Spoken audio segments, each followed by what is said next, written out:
Continuamos hoy, amigo oyente, nuestro recorrido por la primera epístola universal del apóstol Pedro, y llegamos a una parte de esta epístola que es bastante difícil, y debemos ser francos y admitirlo. Simón Pedro, el así llamado pescador ignorante, es alguien que nos presenta aquí una gran cantidad de doctrina, y podemos decir una doctrina bastante difícil. Permítanos leer el versículo 2 del capítulo 1.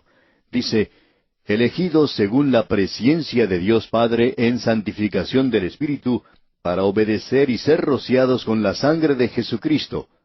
Gracia y paz os sean multiplicadas. Él se arroja inmediatamente a aguas muy profundas en lo que a doctrina se refiere. No le consideramos como un pescador ignorante, digamos de paso, porque él está hablando de cosas aquí que nosotros debemos confesar que no sabemos demasiado. Quisiéramos leerle, amigo oyente, lo que dice la Biblia de Scofield en cuanto a esto. Escuche usted.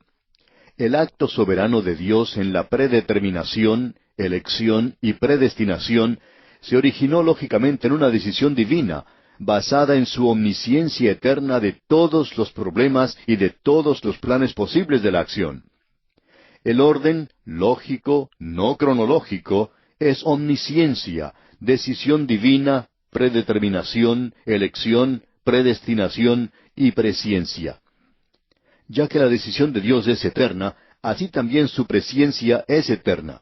La presciencia se extiende a todos los hechos. La elección es, por lo tanto, según la presciencia.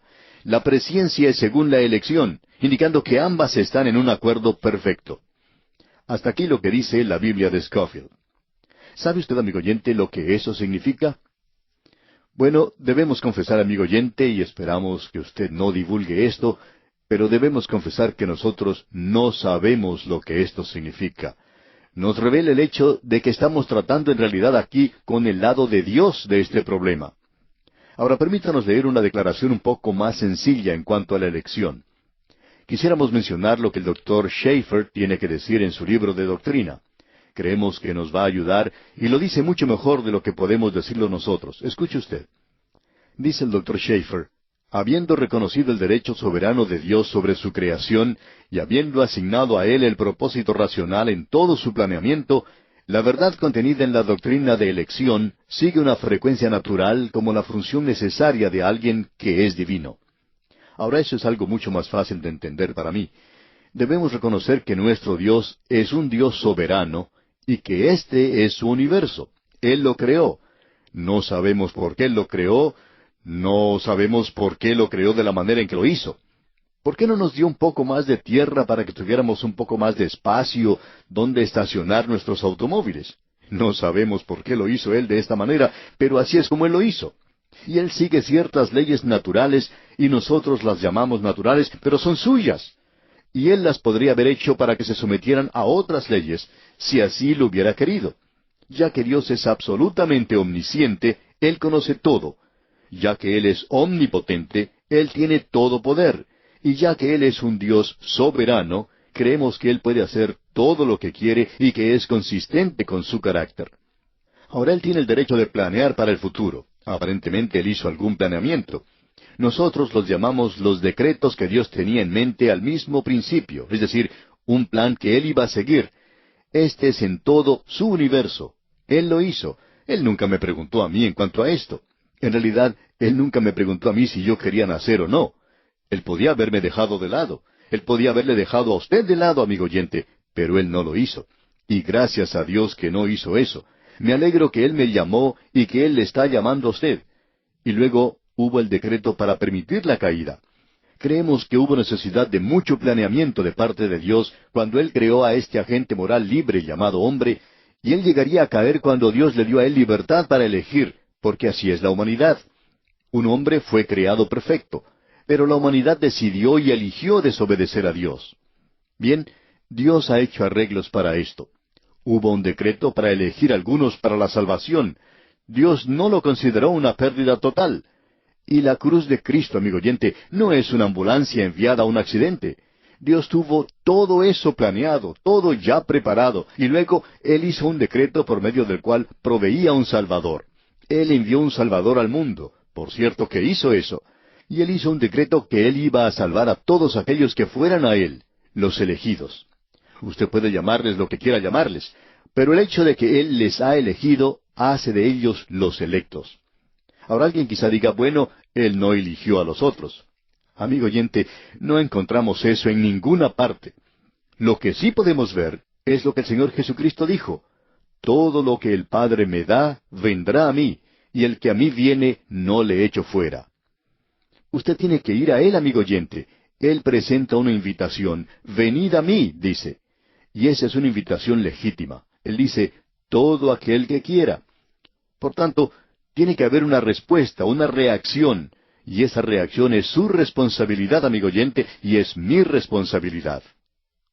Ahora Pedro está hablando aquí de algo muy profundo. Él dice, elegidos según la presciencia de Dios Padre.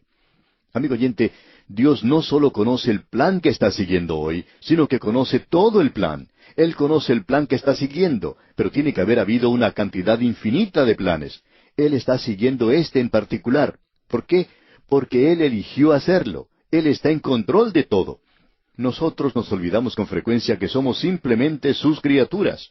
Nosotros nos olvidamos que tenemos muy poco que elegir. Yo no puedo determinar la hora en que debía nacer. Tampoco puedo determinar la familia en la cual nací. Tampoco puedo determinar mi estatura o el color de mis ojos. Hay muchas cosas sobre las cuales yo no tuve nada que hacer. Esa es la razón por la cual usted está donde está, amigo oyente, por la gracia de Dios. Usted puede darle gracias a Dios por eso, y nunca tiene que enorgullecerse por eso. Ahora Dios tenía un plan y está desarrollando ese plan. No sabemos por qué criticamos a Dios por hacer eso. Lo que pasa es que pensamos que quizá Él está tratando de hacer algo que no es bueno en la forma en que está desarrollando las cosas. Pero no es así, amigo oyente. Dios es bueno y misericordioso y paciente, y Él quiere salvarnos. Así es que Dios es alguien en quien podemos confiar hoy. No nos preocupa cuando los hombres hacen planes. No sabemos por qué. Por ejemplo, si usted hace algún vuelo en avión, digamos de Europa a los Estados Unidos, cuando sube al avión y éste levanta vuelo, por lo general se escucha la voz del capitán que nos da información en cuanto a su plan de vuelo. Por lo general es un hombre que ya ha hecho este viaje varias veces y tiene mucha experiencia. Es una persona que sabe de lo que está hablando. Y por lo general hay cosas que son interesantes. Él dice, por ejemplo, vamos a volar primero sobre Escocia. Luego pasaremos sobre el norte de Irlanda, y luego nuestro vuelo continuará sobre el Océano Atlántico. Pasaremos más adelante sobre Finlandia, pero no vamos a poder ver ese país porque está cubierto de nubes. Pero cuando lleguemos a Groenlandia, esperamos poder ver esa zona. En este momento hay nubes sobre el lugar, pero son pasajeras. Luego pasaremos por la bahía de Hudson y Labrador, y entonces nos acercaremos a nuestro punto de destino. Y por lo general el capitán bosqueja todo el viaje. Ahora podemos comparar esto con la presciencia y la elección. El capitán del avión elige o decide dónde va a ir, cómo se va a dirigir a ese lugar, y luego puede ser un viaje muy agradable. Quizá al pasar por Groenlandia el tiempo no sea muy bueno, pero no va a resultar un viaje malo. Y por lo general, lo que él dice es lo que sucede en el viaje. Ahora puede que resulte de otra forma, ya que él es solamente un ser humano. Ahora usted se da cuenta, amigo oyente, que no hay ningún pasajero que se levante y vaya a protestar ante el capitán. No hay nadie que le diga, usted no tiene ningún derecho de planear nuestro viaje. Por lo general, todos están de acuerdo en que el plan es muy bueno. Nos alegra mucho, amigo oyente, saber que hay un Dios en este universo y que Él sabe lo que está haciendo. Él sabe a dónde va. Él sabe todo lo relacionado a Él mismo. Y Él está haciendo lo mejor. Es por eso que decimos aleluya por la elección que es según la presciencia de Dios Padre. Dios es capaz de hacerlo porque Él conoce todo. Ahora el piloto del avión recibe información en cuanto a las condiciones de tiempo y a él se le señala la ruta que debe seguir, pero todo eso podría cambiar durante el vuelo. En cambio, nuestro Dios conoce todo. Él conoce todas las condiciones. Él conoce todo aquello que se puede ver en el futuro y lo que no se puede ver. Así es que usted puede confiar en Él, amigo oyente. Elegidos según la presciencia de Dios Padre. Eso es lo que Dios el Padre ha hecho. Ahora Pedro continúa diciendo, en santificación del Espíritu.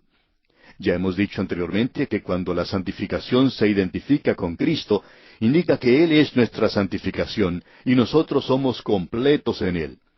Y nosotros nunca llegaremos a ser mejores cuando lleguemos a la presencia de Dios de lo que somos en este mismo instante, porque nosotros somos completos en Él y somos aceptos en el amado. Y no hay nada que podamos agregar a eso. Esa es nuestra posición en Cristo. Ahora Él está hablando en cuanto a la santificación del Espíritu. Él está hablando aquí de otra cosa. Él está hablando en cuanto al Espíritu en el mundo, quien no solo nos convierte y es responsable por nuestro nuevo nacimiento, sino que también comienza a obrar en muchas vidas y corazones para llevarnos a un lugar de madurez, donde lleguemos a ser creyentes completos y maduros. Desafortunadamente hay muchos creyentes que han sido creyentes por 50 años y que van a ir al cielo como bebés en Cristo. Y creemos que va a ser algo embarazoso el ir allá como un bebé. En realidad va a ser algo trágico. El propósito del Espíritu Santo es el de santificarnos aquí en esta tierra. Nos gustaría ver un poco más de énfasis en esto en lugar de toda la palabrería que se escucha en el presente. Suponemos que por lo menos hay 25 organizaciones diferentes en ciertos ministerios que han llegado a ser expertos en decirnos cómo uno puede llegar a ser un creyente bien adecuado. Amigo oyente, esperamos que usted nunca llegue al lugar donde usted no sienta su insuficiencia y su dependencia de Cristo Jesús como su Salvador. Es en realidad cansador escuchar a esos creyentes adecuados. Y cuando uno ve a estos que piensan que son adecuados, decimos que no queremos ser adecuados como ellos. Ellos son completamente inadecuados. No nos estamos refiriendo directamente a nadie en particular. Estamos hablando en cuanto al hecho de que el Espíritu de Dios dice que la santificación es por el Espíritu Santo de Dios, y no por medio de algún método, sino que es solamente por la obra del Espíritu de Dios. Este predicador aquí tiene una naturaleza vieja, y es pecador, un pecador salvado por gracia. Ahora Pedro sigue diciendo, para obedecer y ser rociados con la sangre de Jesucristo. Y aquí tenemos toda la Trinidad. Elegidos según la presciencia de Dios el Padre. Fue algo planeado. Vimos esto allá en la carta a los Efesios. La santificación del Espíritu Santo, y el Espíritu Santo nos protege.